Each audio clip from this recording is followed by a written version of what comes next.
அனைவருக்கும் எனது அன்பான வணக்கம்.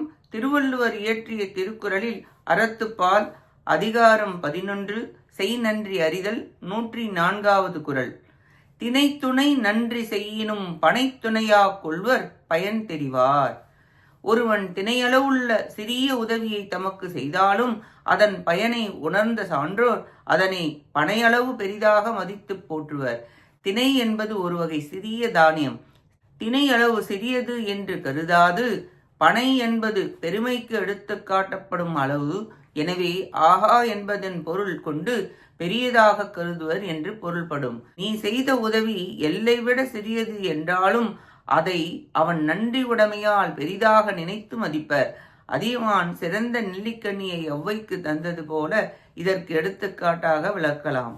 பண்புடையவர்கள் செய்த உதவியை சிறியதை பெரியதாக கொள்வர். பெறுகின்றவரின் தன்மையை கூறி இங்கு கொடுப்பவனுக்கு புண்ணியமும் புகழும் வரும். பெறுபவர்களுக்கும் நன்றியுணர்வுடன் அதை பெரிதாக கருதும் போது அவரின் பண்பும் உயர்கிறது. அவருக்கும் அது நல்லதாய் விளங்குகிறது. நல்லெண்ணங்களையும் நற்பண்புகளையும் வளர்க்கிறது. இக்குறளின் மூலம் உதவி பெறுபவரின் சிறப்பு கூறப்பட்டது. நன்றி, வணக்கம்.